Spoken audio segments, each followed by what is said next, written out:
Turn to your neighbor. Ngatumpe firm African handshake. African handshake aungobatika wani kaunobata odayo so zodayo so Chiri neighbor. Neighbor. Neighbor. Neighbor. Zvakanaka kuva pano. Hallelujah. Saka iko zvino takoncentrate andirika taonana atichati zvomubhazi zviyezvi. Musoro wenyaya wedu nhasi unowanikwa kutsamba yaExodus chapter 32 patenge tiri papo. Ndashuwa kuti musoro wenyaya wedu tiuti the calf and the furnace, muru nemoto. Tiripo era vana vaMwari. Pane dzimwe interaction dziri kuitika ipapo. Tichaona muru iripo, toonawo moto uripo, toona zvazvichava nokutaurika kwazvo.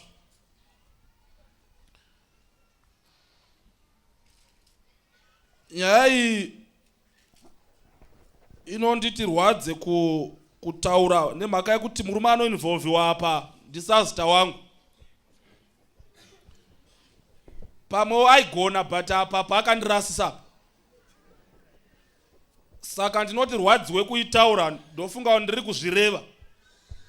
But regai tiitaure tingagodii. With due respect for Aaron ka. Asa apa hana kumisa zvinhu mushe apa. Asa hana kuramba akazodaro akazogadzirisa. Ndiye mukoma wa Moses. Moses aramba achiti zvokutaura zvinonetsa. Mwari akati yakatosolviwa iyo ndisati ndakutuma. Ndichakupa Aaron. Iye basa rake nderokutaura chete, ndi spokesperson. Content ndeyako. Iye une voice. Amen.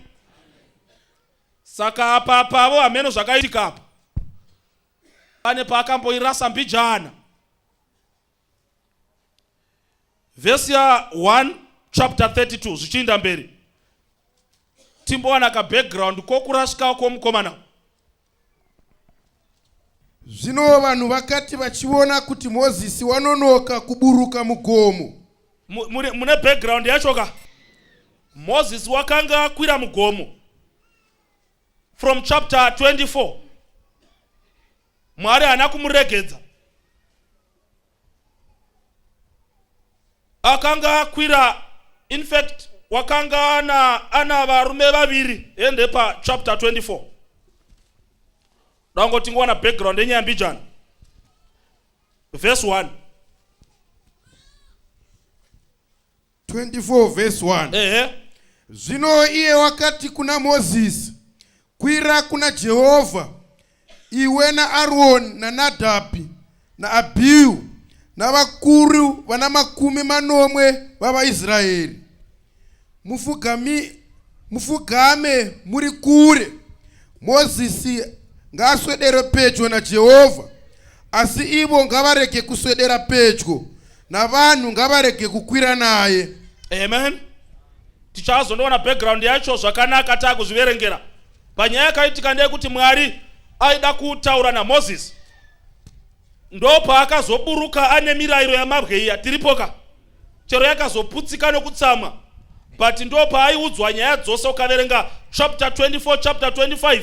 Vanhu vanorayirwa kuuya nezvipo zvavo zvokuvaka tabhenekeri. Mwari achitaura zvino Jehovha wakatora na Moses akati, taura navana vavaIsraeri kuti vandivigire zvipo zvakati. Aiudzwa zvese ari mugomo. Chapter 25 pamusoro pareka yesungano ngaivakwe ive yamatanda mukashiya, kureba kwayo kunofanira kuva makubhiti 2.5.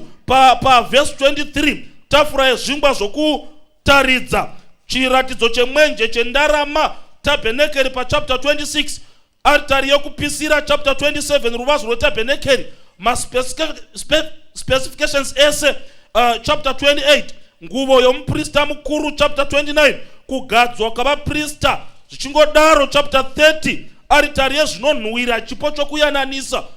Mwari achitsanangura izvezvi into detail. VaIsraeri vakangori nhai, vakangomirira Moses akwira mugomo for 40 days and 40 nights. Moses ari pai nhai mugomo. Zvikanzi navaIsraeri vakanga vasara manje vasina kukwira mugomo, vakamirira Moses. Ndo patapa chapter 32 manje. Zvikanzi china vakomana vacho. 32 verse 1. 32 verse 1. Zvino vanhu vakati vachiona kuti Mozisi wanonoka kuburuka. Vakati vachiona kuti Moses wodi wanga akavataurira nguva yekudzoka ere. Anga ana agenda naMozisi ndiani? Ndiye akanga aenda here kundopinza Mwari program? Kana kuti ndiye akanga achipinzwa program naMwari? Kwa kunonoka kwavepi? Kwa vakati vovona pane wachi mbiri ka. Pane wachi ya Mwari, kwaita wachi yavo. Problem ya vanhu vanotarira wachi dzavo. Vovona sokunonoka. Votadza kuziva kuti Mwari une yake yakasiyana neyavo. Dambudziko kana Mwari akaita sokunonoka, patoita nyaya.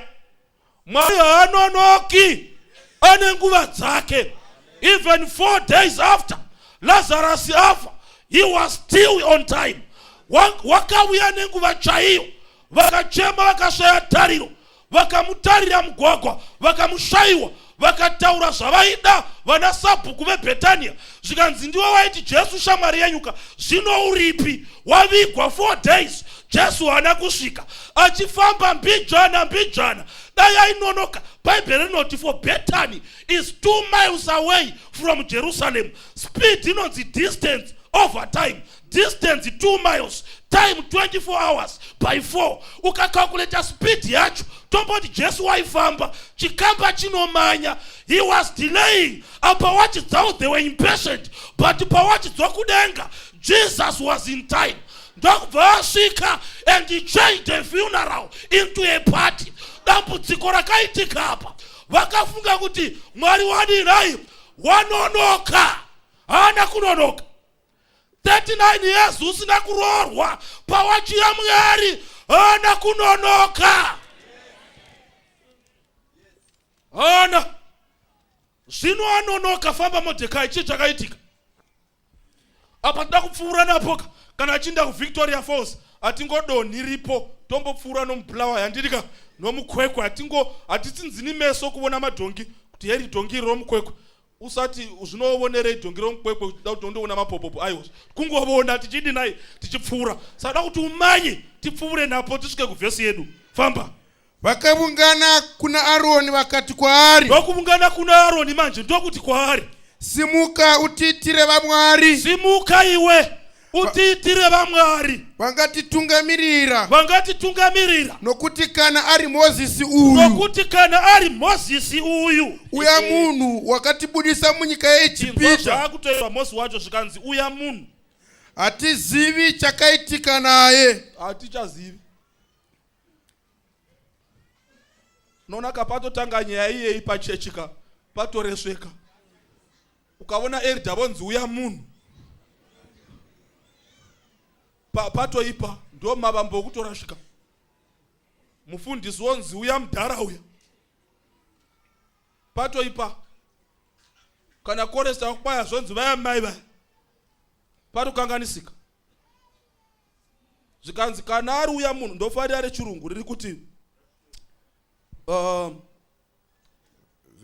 verse 2. No, verse 1. Verse 1. And when the people saw that Moses delayed to come down out of the mount, the people gathered themselves together unto Aaron and said unto them, Up, make us gods which shall go before us. For as for this Moses, ndoda NIV man. Pardon NIV. As for this fellow, amen. A fellow man.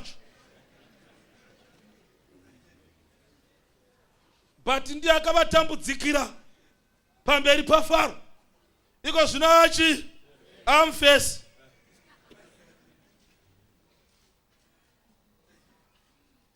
But we don't know what happened to him. Hatitozivi.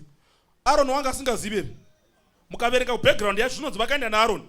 Aaron akandosiwa pamwe vari vaAbhihu naNadhabhu.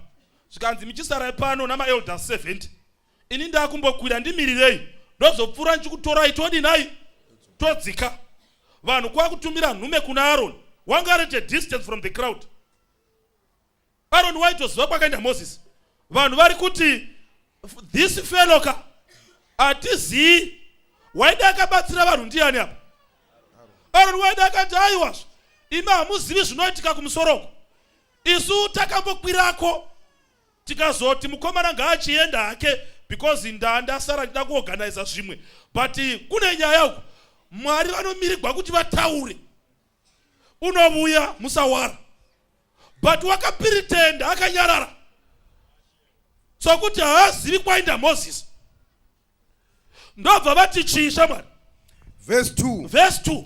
Zvino Aroni akati kwavari. Kurai zindori. Miramira pamusoro. Zvikanzi tigadzirire chii? Tigadzirire vamwari. Aroni haasi kuudzwa formula yacho. Wangonzi navanhu. Iwe tigadzirire chii naye?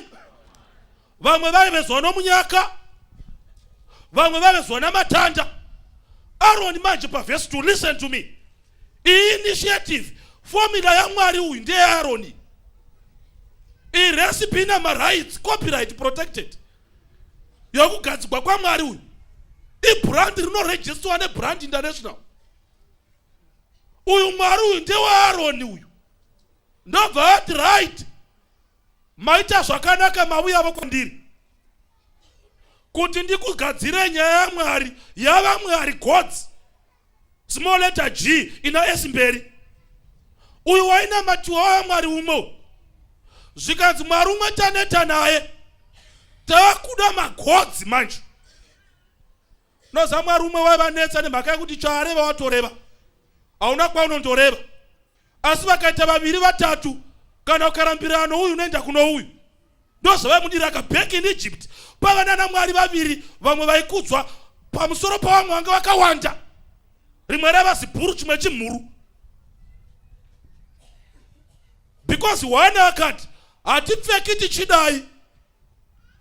Zvatopera. Hatidyi tichidai because ndi one. But vakaita vaviri kana vatatu. Umwe akati hatidaro unovhunza umwe. Woti kwami munoti chiva Ashera. Ashera wati ndozvitendera ini. Woenda kunoya wati haiwa wagwisanisa maopinion ana Mwari. Dai nyika yaitenderwa kuvana naMwari vaviri, vamwe vaimuda. Vainda kwose kuchechi dzake.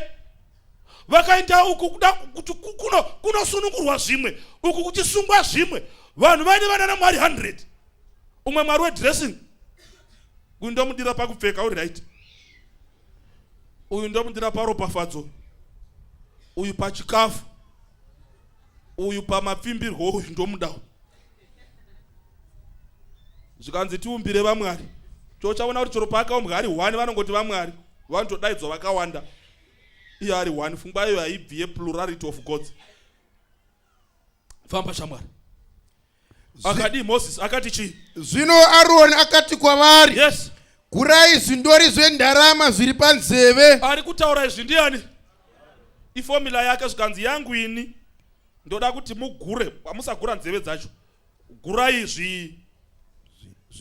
zvindori kana kuti zvima earring zviri panzeve dzani. Iwaife zvakanaka musamanya mberi. Zviri panzeve dzavakadzi venyu. Family life kai. Nedzavanakomana venyu. Navanasikana venyu. Mubuye nazvo kwandiri. Vari kutaurwa apa ndivanani? Vari kutaurirwa ndivanani apa? Ndivana babaka.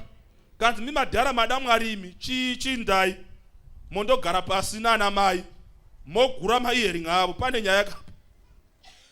Ungagurisa ma-earring yavo iwe yavakabva naye Egipita. Mapedza kugura dzavana dzana mai. Mogura dzei nai. Vanakomana navanasikana. Inyaya yakaoma. Vana baba muripo? Pakaoma apa. Asi pakanyanya kuomera vamwe kudarika vamwe. Ungavatanga mai vari pedo newe apo. kuvakumbira mvura yekugeza chaiyo unoita sochadana komiti.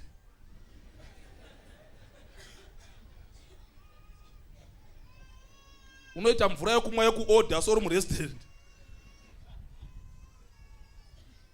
Vakaoma kamai vavo, vakaoma. Wozonzi kwa ichitanavura. Iyeri. Handiziva approach dzakaita vadhara kuti vakasvika vachidii.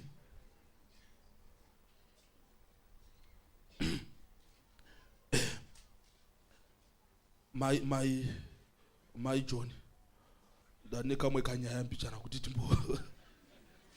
Kwatiri kukomo kupane nyaya Buddha. Vaingozvinetsa zvavo, nyaya yanga yakatosotwa kare. Kufamba shamwari unzwe kuti chakazoitika. Verse 3. Verse 3. Zvino vanhu vose yachinja vanhu vose macho. Vakagura zvindori zvendarama. Ndivana baba ere vakagura. Vose macho. Zvakanga zviri panzeve dzavo. Vakauya nazvo kuna Aroni. Vabudzwa kunzi vandogurisa ndivanani. Pavakangoitanga vachita sokugogonera zvikanzi taurai nyaya yenyu. Vangoti papa nenyaya tachikumbira kana zvichita zvedu papa nekuti toda kuti tigadzire umwe mwari tidzokere kuya kwa vasati vaipedza zvikanzi shuwa baba ningi ndokuda murume wangu. Amen. Yenda itoifunga. Kana iri vaitotaura rumwe ruoko kuri kuseri kwamudhara kumwe kuchipinura iyeri. Amen. So easy. Because Bible riri kuti panapa vose vakatozovuya. Aroni what? Imi varume chinda yemutotora. Vana dzingirirai muchipinga muchitora. Madzimai kana aramba taimira vakavata makotonura motiza movuya nazvo. But hazvina kuzodaro. Pavakangosugesta nyaya yacho kuvanana namai vakatowana one time kudhara. Vana mai they were more than prepared. Vanga vakatomboitaura kumaklabu avo kuti dai zvaibvira taigadzira vamwari vedu. It was so easy. Goridhe rose rikaunganidzwa. Havana kuzopa vana baba, they couldn't trust them. Vaiti vangatengesa vakandomwa doro. Zvanzi vana mai vakaita vamene pamberi paAroni vakandomupa nesima pathfinder nesima kindergarten zvivafana zvidoko zvakaita zvimene nezvinokambaira zvikandosvitsa goridhe razvo pamberi paAroni. Handisati ndambona dedication yakadaro, never. But for a wrong cause. Unofunga kuti muchechi kangani chindiro chomupiro chakafamba chikabuda chine 1 rand.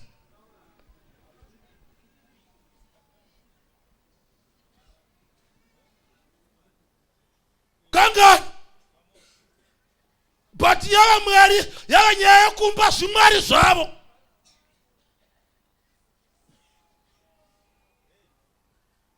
Goridhe raikosha kai. Vanga vasina hembe dzehomwe. Saka rinofanira kutochengetegwa pazveve.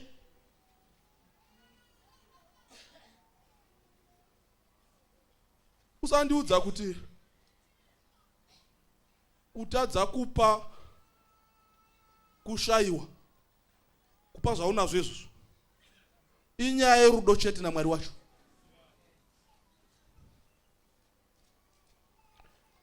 Chete.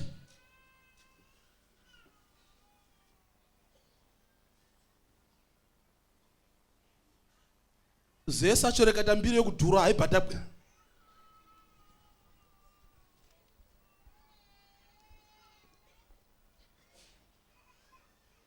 Vangano vanonoka kuchechi panapa. Iverenge zvakanaka uchawa. Kuti kwa vakazofumira mangwanani pedza shamwari. Verse 4. Yes. Iye akazvigamuchira pamavoko avo. Yes. Akazviveza nenhumbi yekuveza nayo. Yes. Akaita nazvo mhuru yakavumbwa. Yes. Ivo vakati, ndivo vamwari venyu imi vaIsraeri vakakubudisai munyika yeIjipita. Noah. Zvino Aroni wakati achivona akavaka aritari pamberi payo. Ndi Aroni woga, i self initiative ya Aroni. Ndobva avona vanhu vafara ndobva vaka aritari iye. Mambozvibvunza Aroni mhaka vanhu vakadana muprista kuzoumba chimhuru. Vaide vakazviumbira voga namakomiti avo kurashika. but vakati kana zviri zvokunamata zvodavo munhu waMwari wakazodzwa, hausati wamboona nhema dzivhenganiswa nechokwadi vachifunga kuti nhema dzinozonaswa nokuinvolva zvechikristu. Hamupo. Mudhara unoti nandidyi nyama ndiri muvegetarian ari kumba kweSmall House.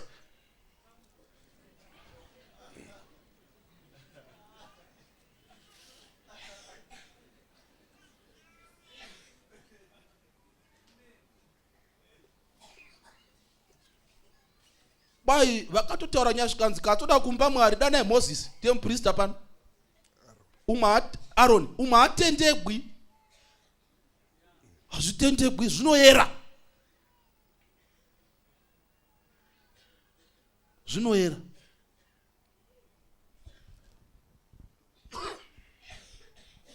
Une mukomana wako muchita singatendegwi. Pachiridzwa background yeshower power.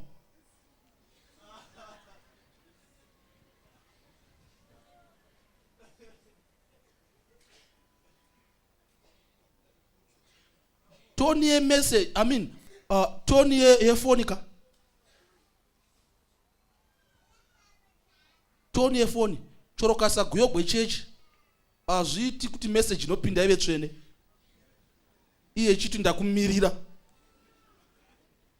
Wakumirira wacho ari wrong. Azvimunatsi.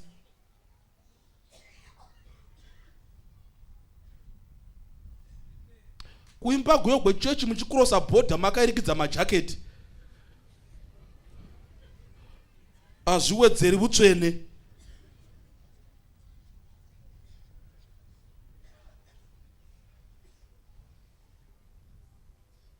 Aaron ndo zvari kuita zvo. Zvikanzi chitotorai kwawakavaka areka pamberi pechidhori ichocho. yaMwari ndobva ati chiyavaka iwakurashika kwacho. Aaron akadanidzira akati. Ndokudanidzira. Pakuparidza wanga asingatauriri pasi waidanidzira. Zvokuti wakamudzidzisa chifundisi waiti ya mufana wagona. Pakudanidzira wagona 100%. Unodanidzire yazi. Ndobva ati chi. Mangwana mutambo uchavapo kuna Jehovha. Aizvo.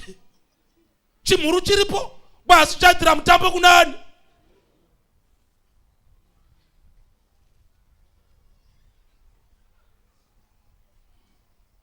Muri kuwanya iri pano iri. Zvikanchichoitika manje ndobva vadii. Vakafumira mangwanani. Vanondinetsa. Vakafumira. Nezvidhara zvaisvika kuchechi na12. But musiyo zvakadii. Kusafumira hakuzi kutadza kubata nguva. Rudo nozvinofumirwa zvacho. Muno wamakumba ndirambi mai. But anditi paigovewa chikafu paya neva madhona. Makawanikwa muchiwapo mangwanani. Mukagamuchira zvimudududu murimi.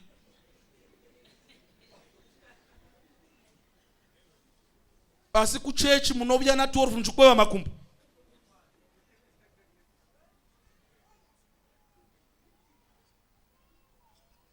Pamainzi vatete vakuru huyai kunorovogwa mwana. Anditi maipuva dova nomudonzo usiku wakati tsva. Muchimboti fambe mogara. But chiraira moti chuviyo nacho kumba. Hazi nyaya gumbo. Chido. Munota pafugamiki panapa. Paronzi fugamia tinamata. Iye unoramba panapa. Anzi unondoona kumusha kwomukomana wake. Unogezesa dare rose achifamba namabvi kubva pano kusvika kumutu.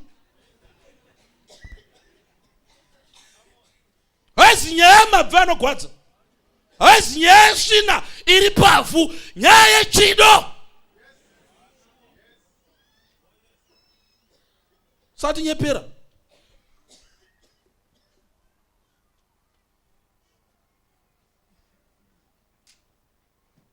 Nyaya yechido chete. Hauzi munhu unomusoro wakagadzikwa nemari inodhura kudarika bhaibheri ranaro. Hatori na bhaibheri. Asi une musoro unoita worth making James matatu.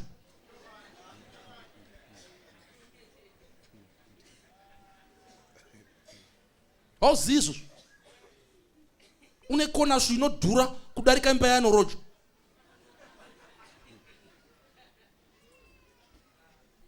but unovya nezvima magazini kuchechi zvinounisa kumacrusades. Murume mukuru, murume wose. Bhaibheri risina mapages. Unoti vana vakanyogwa zita rake pamabirth certificates. Unoti mai vatrust kuti pana baba pamba. Nokuti une base ne build.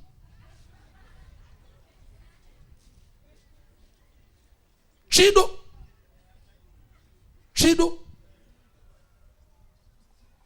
Tarapa matak shop up. Uone kunomanyira vanhu. Kuna mabhuku anosimbisa mweya, kuna unosvika kuABC. Ungati pakaberekera mwe.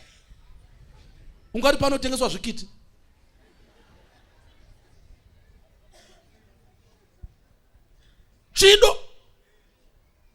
Chido. Vati muri kuplana kinda ndoona bhora kuSouth.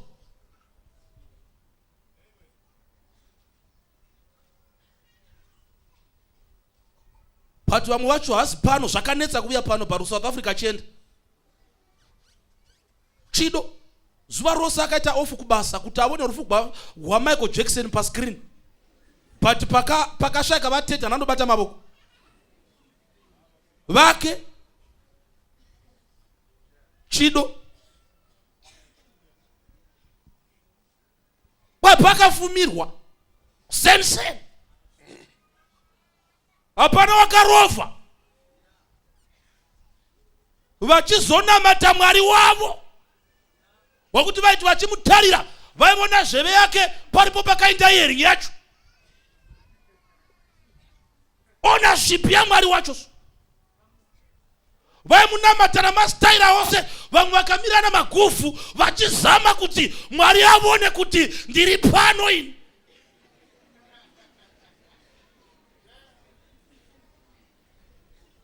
But rega uvone zvinoitirwa Mwari waIsraeri. Madzana mganana. Dzimwe dzinongovya kuzozvipositiona so dzototanga kutsumwaira kuita dzokukoka hope. Dzinozvirongedza pacheyaso kunyatsofila kuti right ndagara. But pamusangano wamadhumedi paidzidziswa kuri matonje dzinopedza dzakagara paeji yecheyaso. Dzichimwa mahewa asina shuga. Panozosvika shuga anza don't worry. Ndatoma don't worry. Chikuru kudzidza. Taurai. Asi kana pari pamusangano waMwari kuti asacharova vanhu miromo nokukakata ruvoko kuti atariye wacho.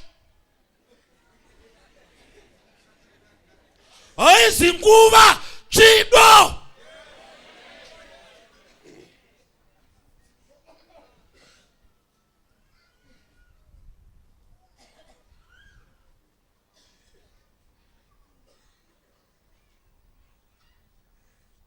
Famba shamani.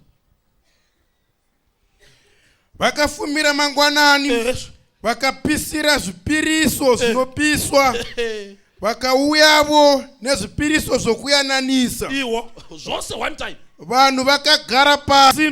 Vakadya. Vakadyira pachechi. Nokunwa. Vakaswimuka. Vakatamba. Afternoon.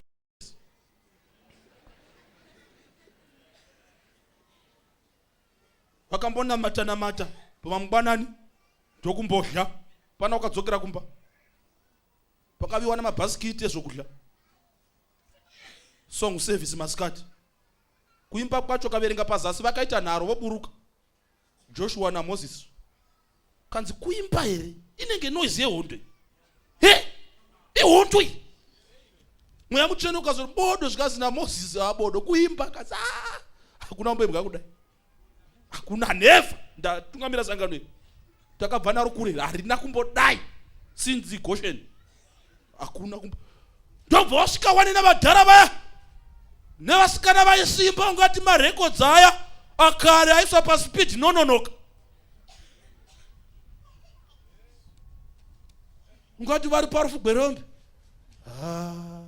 Adina Mosha Bayeka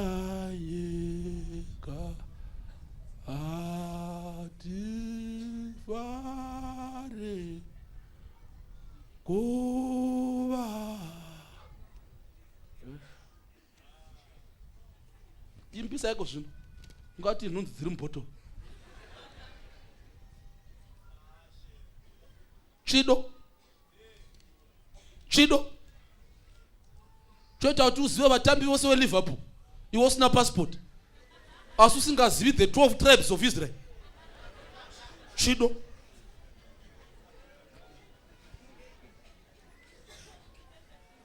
navari pabench.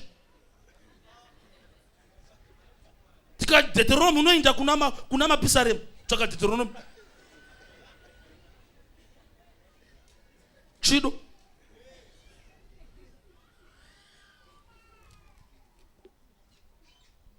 bhuku yokutanga mubhaibheri ndeipi? Tegwa neipi?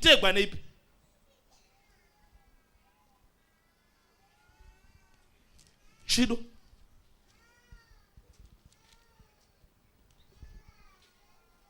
maliki ose anozikamwa ose ana Tupac ose www.lyric.com tsvaka muinternet.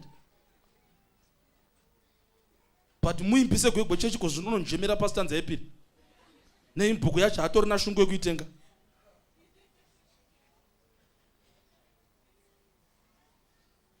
Unoziva mutisaomesera Mwari asi mudiro waanoita kuponeswa. Kana achimba nyaya kuponeswa iselfish. Unoziva vanhu tine mwoyo wakaipa chero pamberi paMwari todaita get crashing into heaven sokuti mubendi kakuchimga unouya unenge akakomba akatarira kumabvazuvaso. Unouya kwauya unditore tamirira Jesu komoche ngamedza kumusha wake wokudenga. Dai waisungwa uchinziri mukristu iwe waindobuda D because of lack of evidence.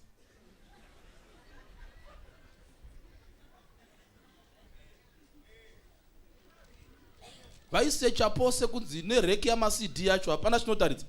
Ndombolo dzakawanda kudarika gospel.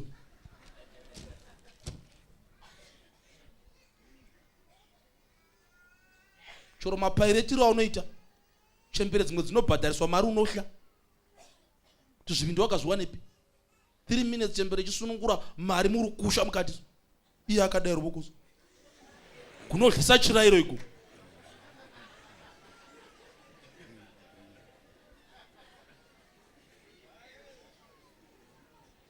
Kwaikurumidza nda kumanyira kuchechipoti.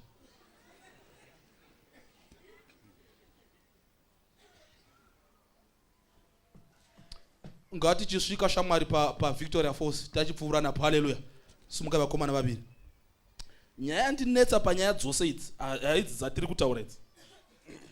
Nyaya yandinetsa hei 32 maapo kavakomana mabata mamaiki sei 32 iwe uri pavhesani uri pavhesani pamaperera pandati utarire iwe uri pavhesani 24 uyu ndatatarire pavhesani pavhesi 4 ya 32 verse 4 ya 32 verse 4 iyoyo. Da kuti muwe vakomana vaviri vachiverenga tasvika paVictoria Falls vakavata ngavachimuka 32 verse 24 32 verse 4 verenga. Tati murune moto the calf and the furnace famba 32 verse 24 verse 24 ndikati kwavari Moses akuvhunza manje ndapa verse ya 23 chichaitika asvika wane vanhu vaumbiswa vaumbigwa chimhuru naAroni wavhunza manje verenga verse 23 nokuti vakati kwandiri tiitirei vamwari vangatitungamirira. Verse 23 kuti chihanzi vakaoma musoro watanganya yake tiitirei vamwari vangatitungamirira nokuti kana ari Mozisi uyu munhu uya wakatibudisa munyika yeIjipita hatizivi chakaitika naye. Ndikati kwavari yes ani nani une ndarama ngaigure. ndiAroni akuripota kuna Moses waburuka mugomo watsamwa wauisa murayiro ndokuti naye Aroni waita sei iwe kanzi vanhu vakati kwandiri tichiri right ipapo zviri right ivo choro zvakatadza kumira but achiri kutaura nyaya yake zviri right ndobva chichaitika manje zvino vakandipa ndikaikandira mumoto why formula yacho ivhesi ani ari kuverenga verse 24 verse 24 vakandipa ndarama dzavo ndikaikandira mumoto ndikakanda mumoto muru iyi ikabudamo muru ikatobuda verenga iwe iye akazvigamuchira akaveza namaoko avo akazvivezera nenhumbi yekuveza nayo akaita nayo mhuru yakaumbwa verenga tiri mukoti paiwa apa ndiaroni zvanzi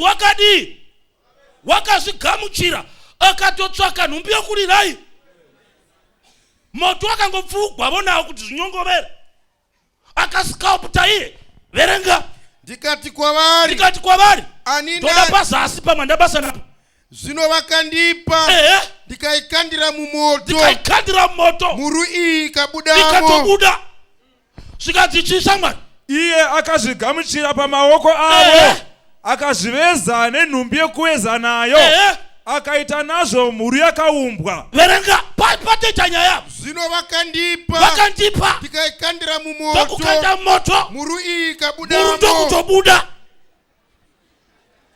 verenga iye akazvigamuchira pamaoko avo akazviveza nenhumbi yekuveza nayo akaita nazvo mhuru yakaumbwa verenga zvino vakandipa ndikaikandira ndikaikanda mumoto muru iyi ikabudamo kutobudamo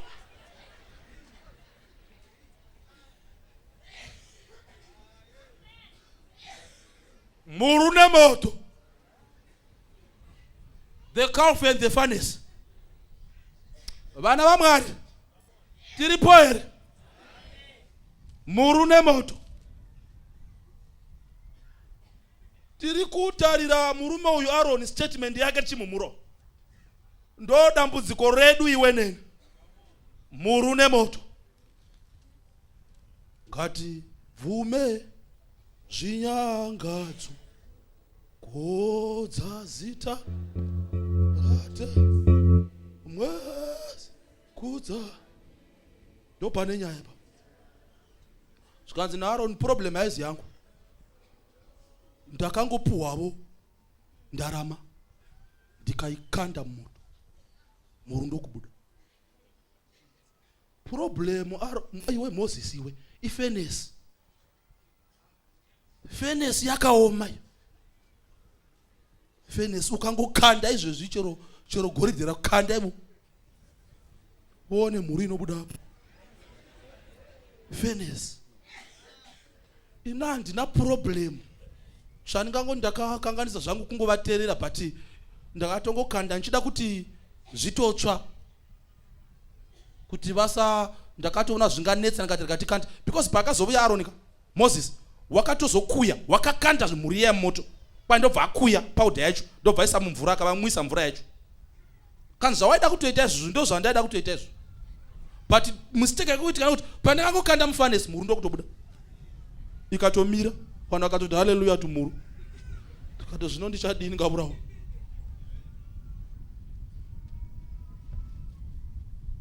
vana vaMwari tiripo here izvo ndiye wakaveza nechokuvezesa mavanga unotova nayo empezo yakapotsa ikamutema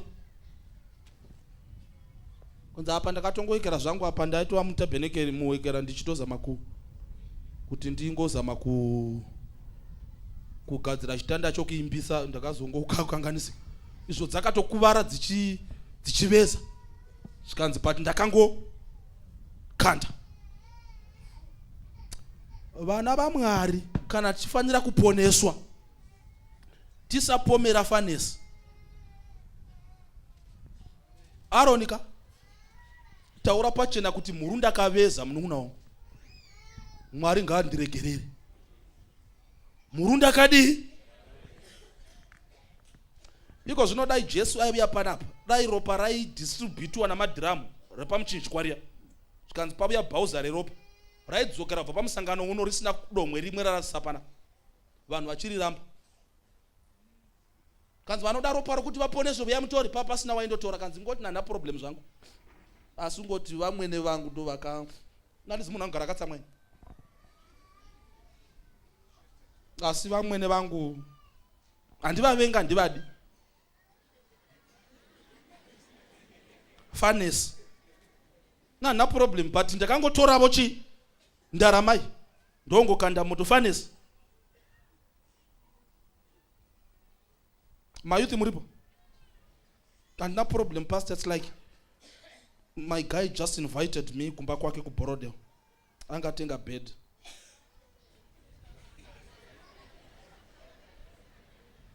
kanzi uya uzoona bed. It's like this bed was shipped from Malaysia, you know. Ndikangona kuti you know ndita sokuti like andinzwisisi ngati let me just go sanda azoenda manheru because ndarabva kubasa. In fact no ndasina kubva kubasa but abva kupractice ye youth choir pananga zopfura unako. So when I like you know anogara ku cottage sa ndakatongosvika paya ndobva ndatongoti you know ndakango I mean as usual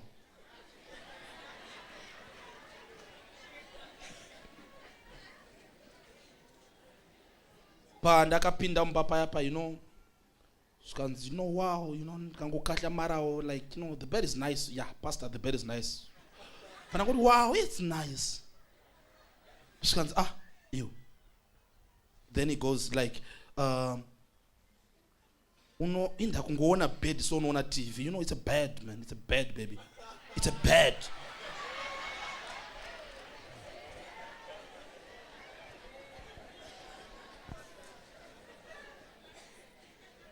You know, I just pressed. You don't want the firmness of it.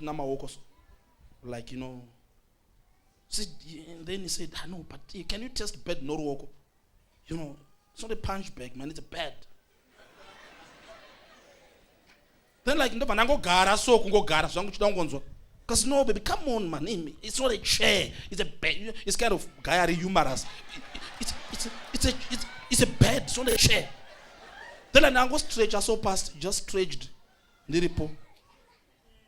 Then I try to put zangu not maslops to that fake to so dango. It's wow. When you know that up a bed une boots. Come on, baby. So apparently dorangara kata sokushama, you know, and it was kind of windy. Plus panic come calendar can nuisance can pinda mumba, you know. So no let me just lock the door. Then I just locked the door. I never thought about anything, you know. And then I just kicked my sandals off, you know. Like, you know, I was a bit tired, like the panango vatao, you know, pass continental pillow, it just pushed it, you know, you started chatting, you know. Then pastor then came out this baby.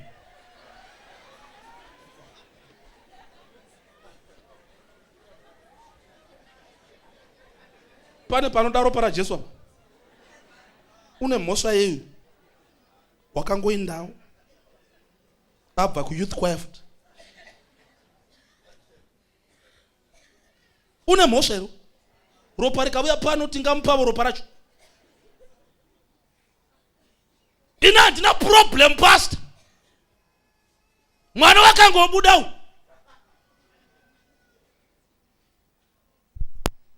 ndakangotora goridhe dzavo ndokisa mumoto then came out this calf ndobva kutanga kutoimba munganzi mune mhosva dambudziko riri bhodha rokunetsa kwaro kuya mangozopawo ma50 rands kuti mupinde was mama akutononoka because it was Friday maida kuzomanyira kuchechi mune mhosva imi ibribery ikati makangomupa kana maida kutokurumidza because mama akatakura mutauri mapurisa ndokumiswa mukati nono ndanchingwane kama kamari kandani nako mapurisa ndanenge andambudziko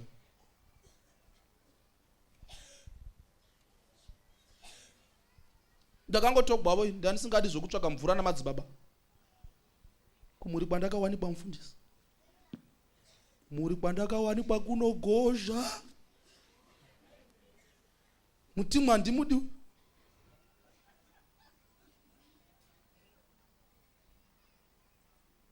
Kune nyora kumusana dzakangotemwaso. Ndiani wakafamba namakumbo ako kuinda newe? Waiti waiti rimwe mberi, rimwe sure. Ndokukona pamba peng'anga. Ndowakabvisa jaketi rako kuti itare nyora. Hauziwe. Ko moto wadi. Moto wadi. Hamusima kaenda pang'anga imi mukandoguma mukakurura shangu mutadzo kutsika nerimwe gumbo muchidayo murimi dzenyu. Hamuzimi.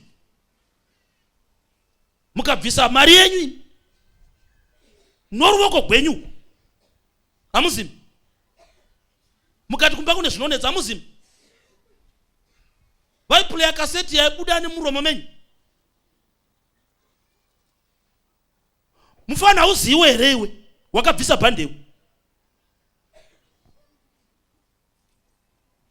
Hauziwe. Nebhutsu hauziwe here. Ukakia iwe dora ukaisa key pasi pebhedhi. Wazviplana iwe. Hauziwe here. Usati pomerera varidzi vomwana kungoti vakaragwa vacho vakanetsa vakanyanya kuchajisa.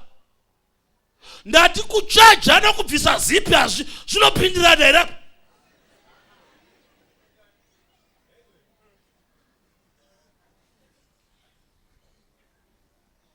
Hauziwe here. Kugwara nokuinda kumba kweng'anga zvinopindirana here. Havaku here vaigwara vari kumba kwavo. Havaku. Ndati kugwara nokundorutsiswa zvinopindirana here. Kukurugwa nguvo neng'anga muri yose. Ichikonzonga mushonga muzigati nomwisa webhiza. Hauziwe waita nhendeshurewe. Chizi neng'anga ita nharunhatu. Wozodya mushonga watara kumabvazuva. Hauziwe here. Waipakwa sendumure. Hauna kutsenga here mushonga nemazino ako iwe.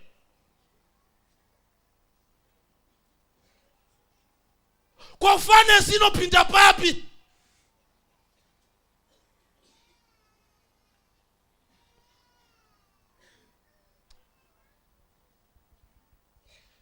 Mukadzi wainetsa. Wainetsa. Kunetsa kwomukadzi ndokwakazovuyisa uyu wava naye umwe uyu budzi varasekwa. Kandiwo kamunyenga paizvitengesera mabagwa ake kubasa kwenyu. Uchimunyima change wonayo. Ndimozotora mari yenyu. Hauziwe.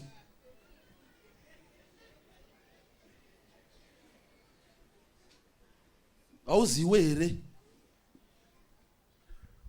Hadai mayambogara kumba kwangu makaterera pa windows ndinoitwa so iyi. Handati handirambi zvaunoitwa. Pando zvakandonyenga here.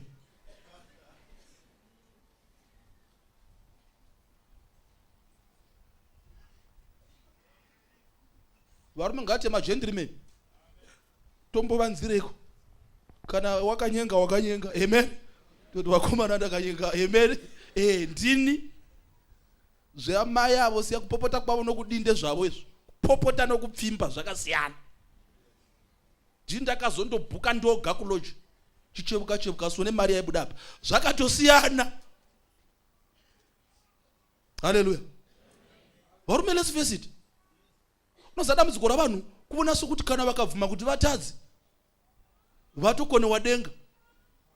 Vadhara chaiva vana Abrahama zvasingavanetsi. Kunzi Abrahama mwana wake zvikanzi Yese. Amen. Ndewangu. Naiwe David chii chawaita zvamunoona ndozvataitika.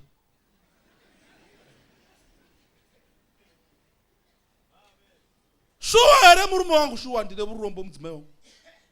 Wakapfimba uriwe kuti ndinokuda here. Kuti kuna bhatisha ndinokuda here. Kanzi shuwa shuwa mudzimai wangu ndakadera. Unomudere? But Mwari ngandibetsere. Amen.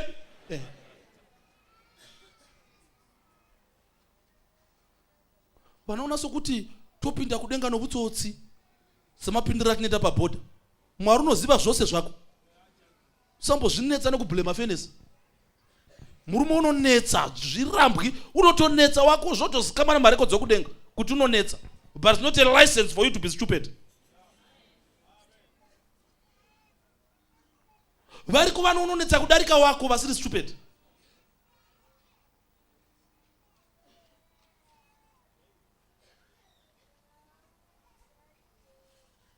Ukaona ungaita game yokublema zvinhu uponeseki. Totambura naro ropa romwanakomana achiti suka futi wakangoti gbangwa vaepa namareasons. Suri chingoti katatadza toinda pakundowacha. Amen. Pawasheni paropa. Chiwacha so. Dai vai mutswa unoza pawasheni pate chisukwa zvivi. Umwe ngana washeni yake ka. Achiwacha zvivi zvake so kanzi vakaropa fadzo. Vanosuka nguvo dzavo muropa regwayana. Hallelujah. Then na Abraham achiwacha washeni yadzo. Amen. Tichiwacha tiripo.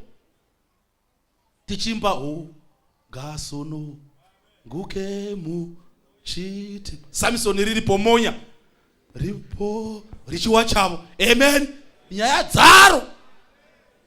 dzaro dziya nechifeve.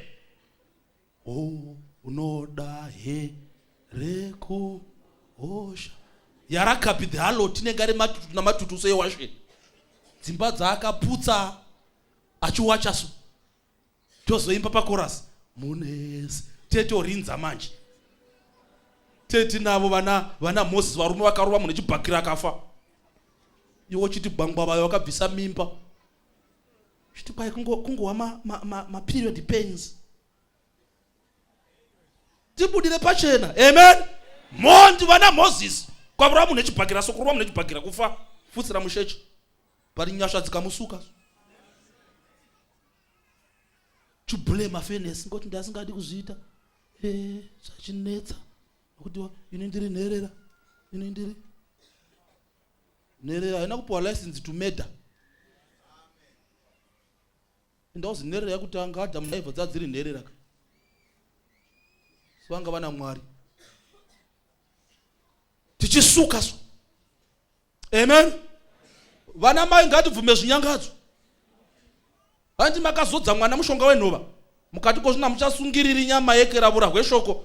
Hunovonekwa namaeridha kuchechi ndikazenjewa. Makisa mushonga wacho muvhesi rina. Tibvumire zvinyangadzo apa. Kuti makaroya. Mushonga rudzinochemedza zvimwe zvanamubhazi.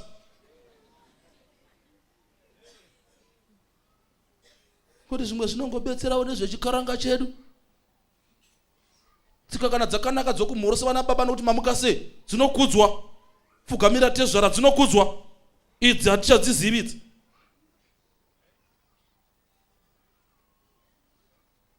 Ngatibvume zvinyangadzo mani. Verenga 1 John 2 verse 1. Kwa ndakangokanda ikera ndakangokanda. Fana uzivi zvawakaita iwe. Uzivi zvawakaita. Zvakangozoitika upasti. Chii chakaitika ipa? Kazvita rungano. Tibvumire uponeswa apa. Wauzi kudenga kwe kwakazara vatadzi vakaregeregwa. Totiriko. Kwete tiri vatsveri taregeregwa. Ende ropa racho so rine simba so. Verenga 2:1. Ya 1 John. Verse 1. Yes. Vana vangu vaduku. Yes. Ndinokunyorerai zvinhu izi. Hallelujah. Kuti murege kutadza. Asikana matadza. Kana munhu achitadza. Hallelujah. Tinomurevereri kuna Baba. Period. Iyo Jesu Kristu akarurama. Zapedza nyaya. Zvimaniguru zvakaimba zvikanzi it's me, O Lord. Amen. Standing in the need of prayer. Not my brother, not my sister. But it's me, O Lord. Tumbopedzere nguva. Ukublema.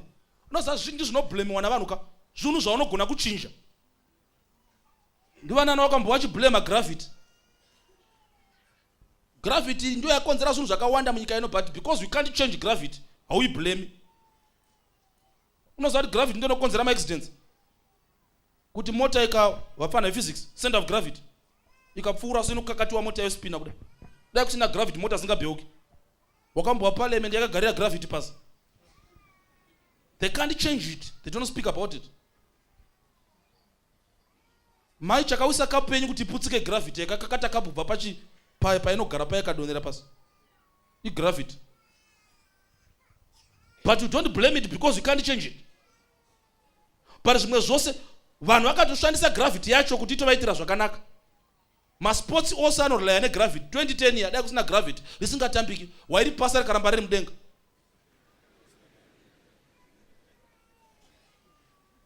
Ukaona chaona kuti ichi chinonetsa nyaya yacho yakadai, aiwa chinochinjika naJesu. What we can't change, you don't complain about. Amen. Varume mangwanani anhasika nana mai ngative madzimai chaiwo anoponeseka. Varume ngatimirire nyaya dzacho. Handisi kuti ukabvuma zvanzi chitobvuma nyaya yacho kuti Jesuka sure ini ndio problem yangu, chione zvamungaita nini kama chitondibatsira chitangai pano. Amen. Yes. Stage number 1, unogara muchurch 55 years ukasabvuma kuti uri mutadzi, hapana solution. Hapana. Uchingoblema maerida, uchiblema vafundisi, uchiblema structure yechurch kusvika kugeneral conference, uchiblema mukadzi, ugoblema murume, ugoblema vana, mazvarigo, everything. Kakangama kuti ndini ndakazviita. Amen. Vazhinji vanoti hakuna option iriko. Paul unoti kufa ifuma. Kufa is another option. Ndingasafanisina kuwanikwa, kokafa wawanikwa zvikodi. Kana zvanetsa hofa hako. Hallelujah. Nai Aaron, fanesi yadi de wakaramba. Ndiwo wakaveza namavoko. But nasi tiri kuya namabasa edu atakaveza pamberi paMwari. Kuti Mwari ndio zvatakaveza zvitiregererei. Amen. Oh yes, ndini. It's me, oh Lord. Toda kuva nomunamato. Navanhu vari responsible about their lives. Vari kuti Mwarika. Toda kuti mutibatsire. Toda kuti Mwari mutibatsire. Toda kubva paphilosophy yerwizi. Rwizi aruyereri gwakati tasa rwizi. You never see a straight river because it follows the path of little resistance. Rwizi kana kuchierera so ukawana pakaderera kudai kunomanya singaiti, ungati ndio tsika yaro izvo kuderera pakaderera kasangana negoma rakadai gotiza. That's why a river is crooked. If you want to meet a crook, munhu anotevera the path of little resistance. A blame game. Kundodai mabatirana chavamwene no kungoti iva vatendi. Mabatirana chama step children kungodai ngoti ivo vakadzvaidza kwaana mbuya kwavaichengetwa. Batirwa netamurume ngoti ya wisisi. Batirwa netamukadzi unotaurisa. Kungodai bhodha, kungodai mtemo wacho, kungodai mapurisa. But Mwari vari kuti iti ndini. Amen. Wakapa mupurisa chivoko muhomwe haana kundisecha ndini. Ndakapinza ruvoko muhomwe ndoga ini. Ndikafamba nichinda kwaari ndoga. Papa ne option yekukwerapo. Amen. Hallelujah. Ndainonoka zve wainonoka chose. So what? Zvinoonetsa pastor. Amen. Hallelujah. Maida kuti ndidini shuwa mudzimai zvaita zvazvakatioma dai murimiwo. Handisi kuramba. Chodai ndandiri ndaiwa. Asi kana ndaiwa handaizoblema mukadzi. Ndaiblema ini. Amen. Ndati madzimai musanetsa here. Chero mukanetsa musamuka munoti konzeresa. Ndini ndotofunga kundozviita. Haukonzeri bhora kutenderera nokurikava iwe. Sazvinyengera ukafara uchi unogona kukava zvinotenderera. Hazvizi mauri. Kwada kuona kuti haukonzeri bhora kutenderera nokurikava, toisa speaker iyi chiikava ikotenderera. Zviri mubhora racho because rakatenderera. It's in the spherical nature of the ball for it to roll after being kicked. It's not in you. Because if you kick a hole, it won't roll. Haukonzeresu iwe. Zviri mauri zveta kuti ungokava wotendererewo. It's not the furnace, it's me, oh Lord. Amen? It's me. Zvimaniguru zvichimba zvinoti izvo. I got my Bible. I can read if I want. Zoimba. Got my Bible. I can read if I want. So if I die and my soul will get lost, it's nobody's fault but I. Amen? Bameso ndinawo mavira. Kandafa ini nokusaverenga Jesu akauya ndikatadza kumuka. Musablema zvimwe zvose. Meso ndinawo. Hauna mabviwe. Unoda kufonyogwa mabvi kuti unamata. Chimuniguru chakaimba zvikanzi kwana ndikatadza kuponeswa mabvi ndinawo. I can kneel if I want anyway.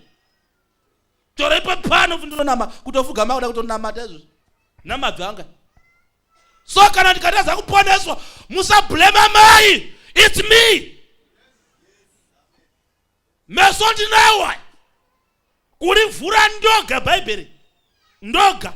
Kuti, thus said the Lord to the anointed, to Cyrus, whose right hand I've holden. Ndoverenga ndoga.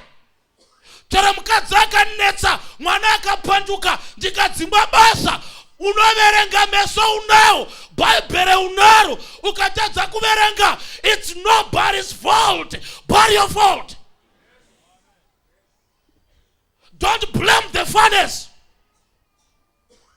Dai Jesu aitera ma excuses. Vose vaipinda kudenga.